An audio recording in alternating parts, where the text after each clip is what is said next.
Hi, this is Stewart Munro, and in today's video we're going to do something a bit different. We're going to check out my website, my portfolio, and talk about the stories behind some of the photos that I've taken. Okay, let's just type it in.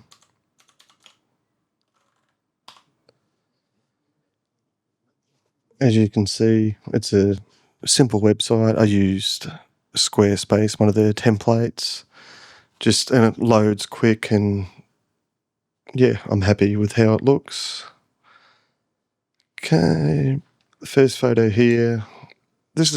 Was one of the first portrait shoots that I did with this band, Busika. The member that's out of focus is not in the band anymore, but this is when I decided that I really wanted to get more into shooting portraits of people, and I was quite nervous because I wasn't sure what to say to them. Now, the main thing is, especially with shooting portraits, is spend 15 to 20 minutes, ask them what they've been up to, how the tour's going and stuff like that. Really breaks the ice and stuff like that. But overall, this is at a spot that I normally shoot, but I like how the main singer is in the background and the guy that plays the drums and stuff, the electric drum kit, is in the foreground, is out of focus. It was something different. I haven't shot something like that before, especially back then. And we'll go here. This was probably my second portrait shoot I shot with someone well known. This is Paul Dempsey, the lead singer of Something for Kate. I basically had probably 5 minutes with him. We went for a walk down on the that's one of the storage places just opposite where the Triffid is, down the end of the street. That was his wife texting him, asking where he was, and he was just letting her know that he was doing a quick shoot. Anyway, I was happy with how this photo came out. It was a bit different sort of thing, but we also had some random tradie come up and ask some random questions, and I was just thinking, come on, mate, out of all the times of, wanting to do something like this, you've got to come up and ask, does he want a bong? But anyway. And this photo was taken last year at Remembrance Day.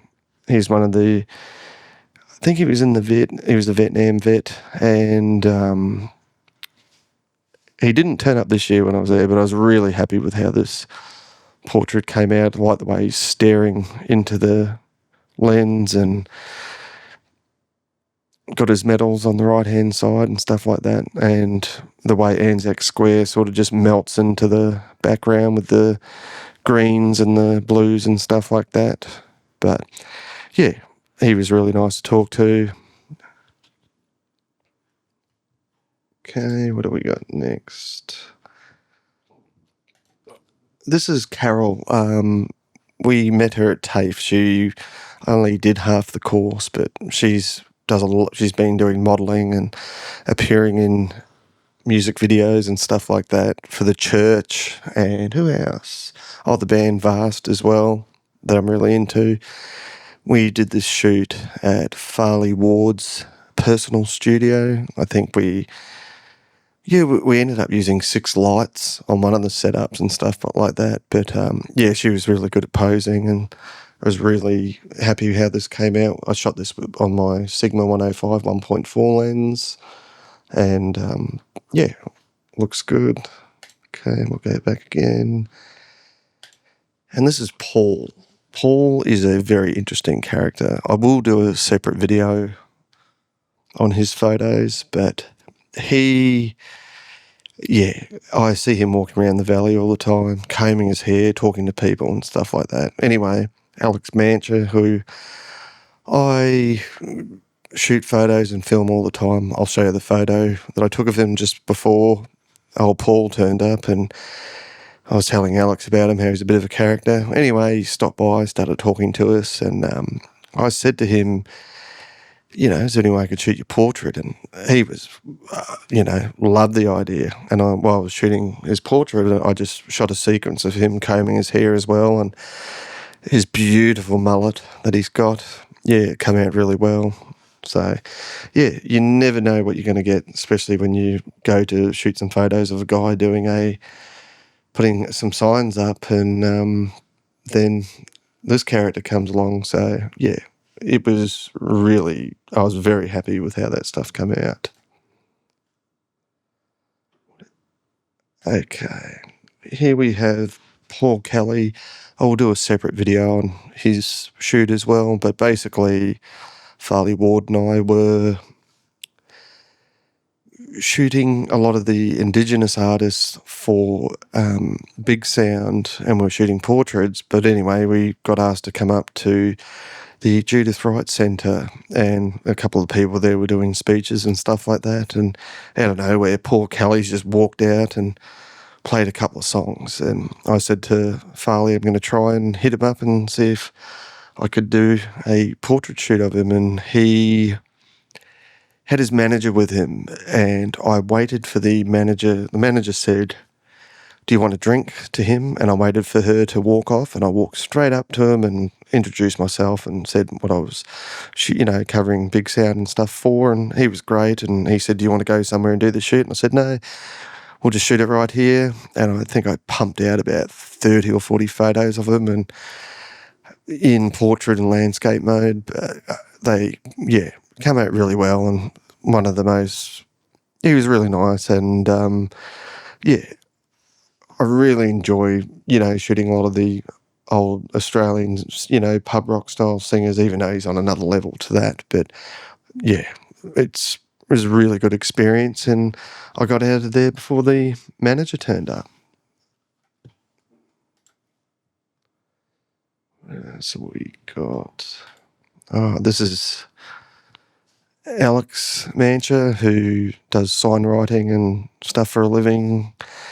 Yeah, he was doing, I think it's a Mexican restaurant around the corner from where I live in the valley, and went up and said, do you want to come hang out? And yeah, as you can see, everything's above board, by the way, he's standing on the ladder and stuff like that. But that's where old mate came around the corner with his comb, and I shot the portrait of that. And I'm currently working on, I think we've been filming for over almost 2 years now. Alex took a break because he got hurt, but a section, a skate section of all different spots around Brisbane. So it should be interesting to see how that comes out and what people think of it.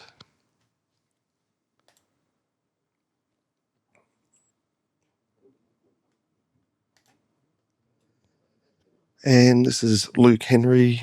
He's from the band Violent Soho. I shot this for Tone Deaf, and it was part of Rolling Stone as well. I was going around interviewing and shooting portraits of artists and people involved in the music industry, what it was like to, how they were dealing with COVID and stuff like that. And I took a shot of him while he was developing film, because Luke's an amazing photographer, and I was really happy the way it's framed up and shot through the film and stuff like that. Okay, what have we got next? This is a shoot I did with a model named Emma. I did an original shoot, and we weren't really happy with how the photos came out. But this one, we shot this down at the Wickham Hotel, sitting down at the front, and they've got these plants there and stuff like that. And I love the way it's, really close up shot of her, and definitely overdid it on the shallow depth of field. I'm definitely shooting a lot less 2.8 or 1.4 these days, but overall I'm still happy how that came out. And here's another one of Paul Dempsey from Something for Kate. This was shot in the Triffid.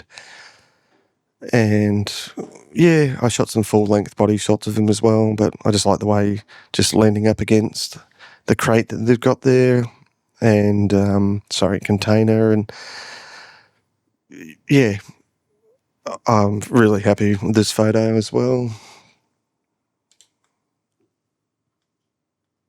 Oh my God. This was also part of the, what art is doing and how are they dealing with the COVID epidemic.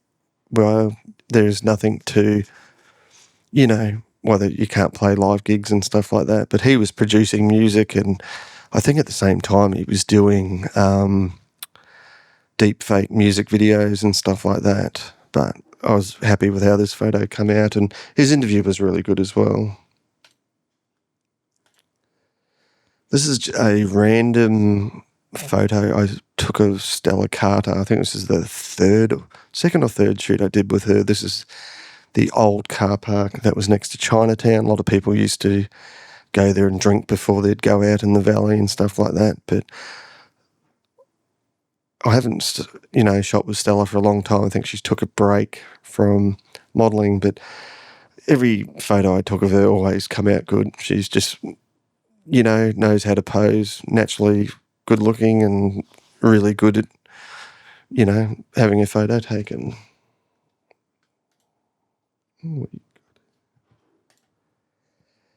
This is probably my second or third well-known musician that I shot, Archie Roach, and this was at the Judith Wright Centre. He just recently had a lung transplant, and so he wasn't able to walk too far and stuff like that, but I went and picked his manager and I think it was his niece who was playing with him, and offered them a lift up from their hotel, which is down at the Marriott, I think it was. And at the time I was driving a really bad Magna. And anyway, I drove them up and pulled out at the front of the Judith Wright Centre where I wasn't allowed to park. And he gave me 5 minutes to shoot some portraits, and I was really happy with this shot, how close up it was, and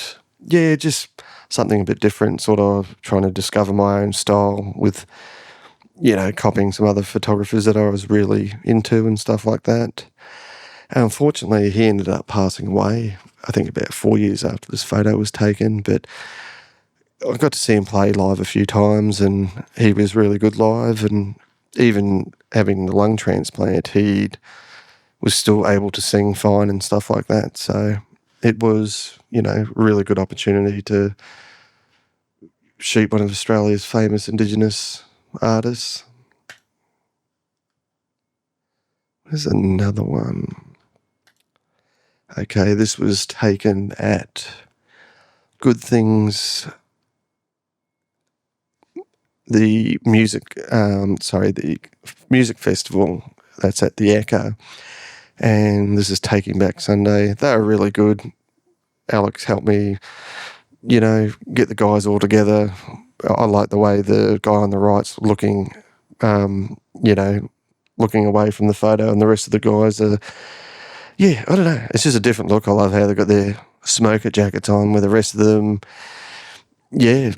had no interest in dressing like that or even have their photo taken, but I was happy with how it came out. And especially when I'm dealing with a situation like this, Alex helps me out a lot with, breaking the ice and stuff like that.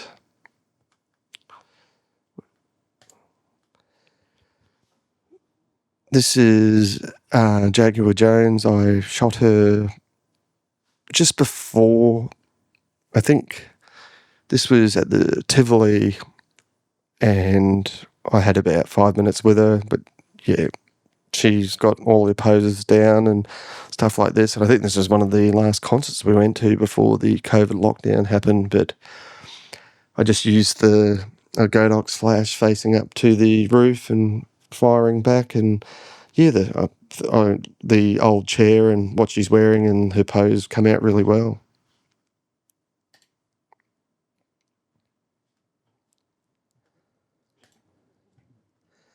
And this is Tony Simon, who you probably know him as Blockhead. He's a beat maker. He's from New York, and He was sampling some Brisbane records, and I just sort of walked around him, shot some random photos of him and stuff like that, but I was really happy with how this one came out, and he's a very interesting guy to talk to.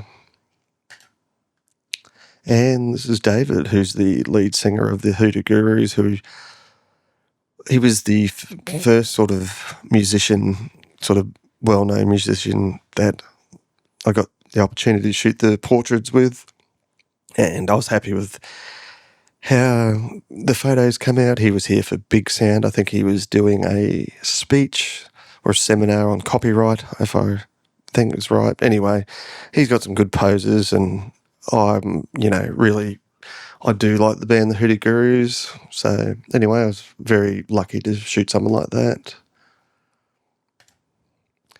And this is Keith, aka DJ Total Eclipse, who's a member of the Executioners. I've shot him many times, and shot behind the scenes videos of the shoots on my YouTube channel as well.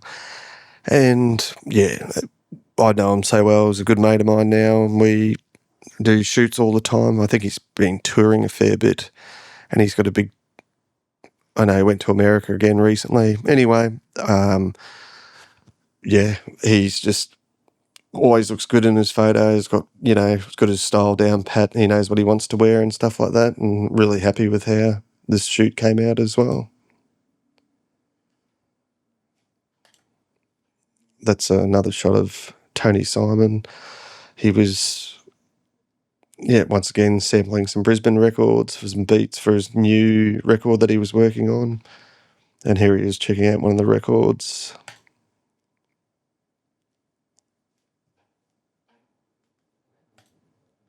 And here's another close-up shot of David from the Hoodoo Gurus. I don't think he liked the idea of having his face, so close to the lens, but I was really happy with how this came out. It's a bit different to how I normally shoot, so it's good to try something different.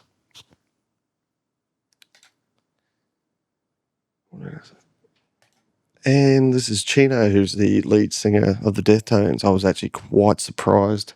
We had the opportunity to shoot portraits of him, and the flash showed up on the right-hand side of his glasses, and I had to get my good mate Farley to Photoshop it out, but he was really nice. He ended up hanging out with us for 10 minutes and, asking us all about Brisbane and stuff like that, and he's into skateboarding and, was just telling us a bit about that, and, this was for Good Things about 3.5 years ago, I think it is now, and, I never expected, I listened to the Deftones for over 20 years, and I never expect I'd even get to meet him or any of the members of the band or take his photo. But anyway, you'd be surprised what you get to do when you put yourself out there.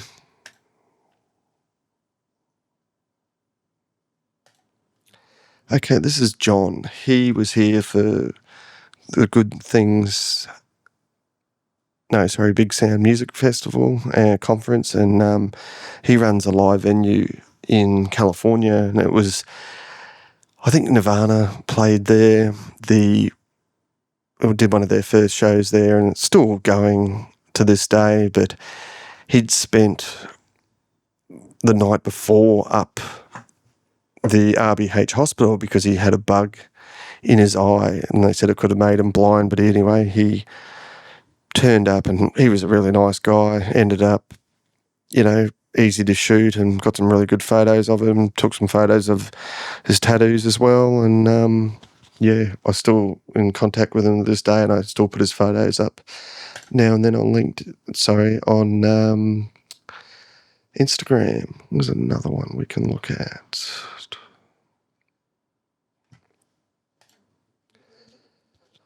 Okay, this is Mark Schneider, aka the Wolfman. I met Mark when I was 16. He come down from Townsville to move to Brisbane with his mate Lozage in his XD Falcon. I think that's what he drove down. And I've known Mark for a very long time. I think, yeah, 25 years coming up, maybe a bit longer. Anyway, Mark's a very interesting character. He's helped a lot of people over the years. I think he's done more for BMX in Australia than most people. I don't think as many people would disagree with me on that one, especially running the longest competition series, especially when BMX was so-called dead in Australia. Mark would put his own money into building the ramps at Beanley. His competition series was called the Heavy Metal Heroes. And yeah, this is quite funny because Mark doesn't drink anymore, but he was quite, I don't know, Mark's a very photogenic person, especially down to his denim jacket that he's wearing, and I'm sure he's got denim jeans on, so, and I do not know what beer he's drinking. I'm sure it's some rat's piss, but anyway, I plan on doing another shoot with Mark soon, and we're going to be working on a new video interview as well, because I did an interview with him a long time ago, which I'll put in a link in the description. It's called The Chronicles of Mark Wolfman Schneider, telling you some funny stories about some of the stuff he's done over the years.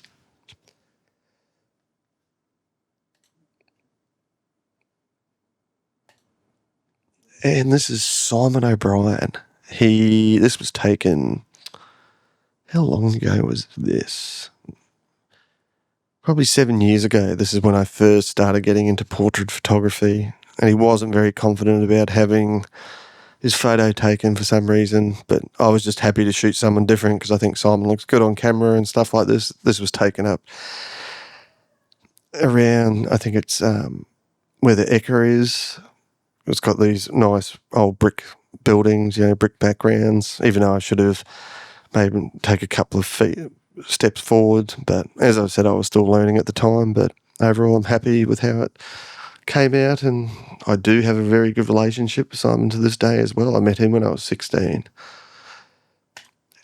Anyway,